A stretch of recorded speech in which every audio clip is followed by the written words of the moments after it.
Part 2, D-Hard Adventure. Thank you for your patience, and we are back. Hello, I'm Lani, member of the Familia D Heart Black. This is the part of our story, so hopefully you will like it. So we were heading, last time to be continued, we were heading to Rocky Point, Mexico to lift the boat out of the water. Yeah,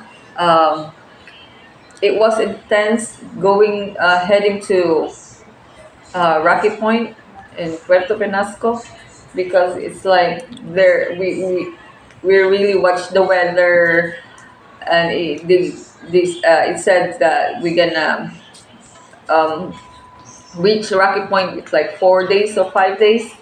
That's the ATA expected arrival, something like that. And then when we're heading there, I think we're in the middle. Halfway. Yeah, we were halfway, and what's that little town? The town is Rosalia, Santa Rosalia. We ran into 12-foot swells, and the wind was doing 30 to 35 knots with 50 knot gust. The winds. So the last 2 hours to anchor was really intense, but the boat really impressed us. It kept us safe, and we made it. We stayed in Rosalia, Santa Rosalia. We stayed there for just overnight. Yes, and waited for the weather to break. Yes. And then we continued on into Rocky Point. Yeah, when we're reaching Rocky Point, the marina there, you need to wait to be high tide because our drop is like 9 foot. So we cannot really get inside the marina because it's so shallow. It will reach the bottom. So they recommended us to wait for the really high tide. All right, Garfield. Birthday lasagnas are ready. So we finally got it lifted after docking there and waiting for like almost a week, right? Yes, almost. We had to wait for the highest tide. Yes, the really highest. Yeah. And then it was, how comfortable was it living on the boat when it was so high up in the air? It's really uncomfortable because I was like 6 months, 7 months pregnant that moment, and it's really troublesome for me to get up and down in the boat. Yeah, so how long did we tough that out living on the boat? And didn't you keep checking the Philippines for protocols so we can go back when it was open with no vaccine requirements, no... Yeah, I really, every now and then I check the travel requirements or travel restriction in the Philippines. So I keep checking online if there's any changes. So one day I checked this in YouTube, and they said that they dropped the quarantine, the vaccine card or something like that. They only need the e-travel permit and the COVID test, and they can only a rapid test. They accept it. So I was happy for that. Really happy that I can come back to the Philippines without vaccine or unvaccinated or something like that. Yeah, Lanny was really uncomfortable in Nicaragua, Costa Rica, and Mexico. It's nothing like the Philippines. And it was very uncomfortable. All three countries we did not care for. So, Lanny, we sold the boat. Yeah. And then what did we do? We really find some good deal in ticket, like plane ticket, and I really couldn't find cheapest one. It's all expensive. It's really high. So we're 4 travelers, so it costs a lot. Yeah. And then we ended up going back to Costa Rica. Yeah, we ended going back to Costa Rica and sold our place also there so we can save more money to come back in the Philippines. Liquidated everything. Yes, everything, our Jeep, everything, two properties and cars. Yeah. And then you found a house in the Philippines on Marketplace, right? In the Philippines? Yeah, I since that I was like almost um, give birth, so I really want a house when we landed to the Philippines. So I asked my husband to can we buy a house so we're not renting or something in the Philippines when we get there. I want comfortable when we're in the Philippines because it's like a week 3 weeks before I give birth. And then I found this house. It's a really good deal. I showed to my husband that maybe you will like this house. It's a really nice house with flowing water. It's really good. Yeah. So we decided to buy the house, Lanny, and can you share the experience that we had buying the house once we trusted the person and wired the money 3 days before we got to the Philippines? Yeah. And first off, I asked my dad to check the property if it's really good or everything. The deal is okay. And my dad came in the house and talked to the owner. And since my dad talking to the owner, my dad called me in Messenger, and I talked to the owner. Seems like she's so nice lady. And Very, very like a ruse, really trustful, came across really well. The dad's never owned property in the Philippines, so he's not familiar with all the documents necessary or real estate deals or anything like that. So we didn't realize that we were going to be in a bad position. Go ahead, Lanny. Tell them what happened. yeah, we talked to her, and she told us that don't worry, the title of the house will be out in 6 months, and it will be in your name. And she told us that. So really, we're happy for that, to hear that kind of good news for us. And then I told my husband, I really trust that woman. So because um, they saw maybe they really need the money, so they accept our offer.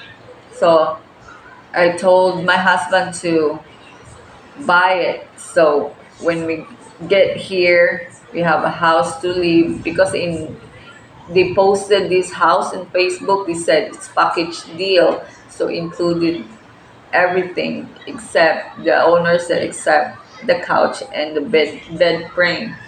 That's she said that she gonna took it.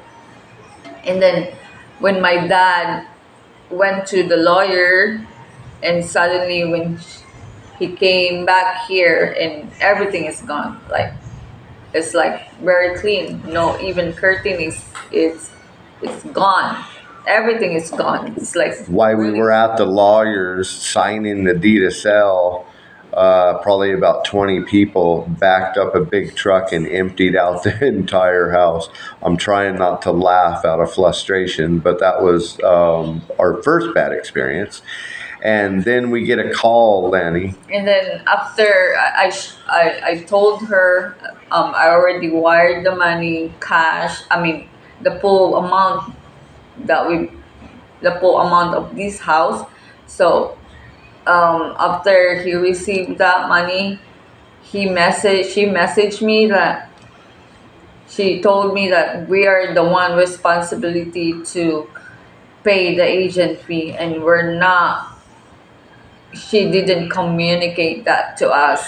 So what you're saying, Lanny, is when she got the wire transfer and got all the money, then she trying to change the deal. Yes, she really changed the deal. And then we're in process of flying here.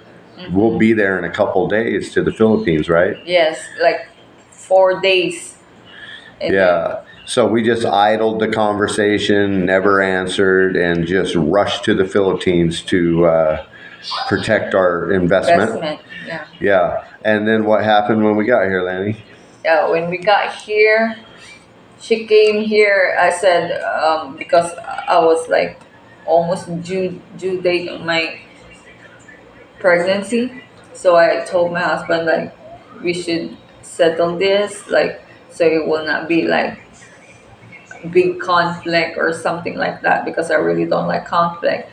And then okay, my husband's agree for that pay the woman 50,000, so it will be 50,000 pesos. yeah 50,000 pesos to end the problems that she will ask more money. And did that help the situation, Lanny? Really didn't help because she said She scammed us for another 50,000 pesos. So we took her to the Bering Guide, Lanny, right? Yeah. Bering Guide, how do you pronounce that? yes, that's correct. Okay. To put in a complaint and get it documented so we can file a case against her. What happened at the Bering Guide, Lanny?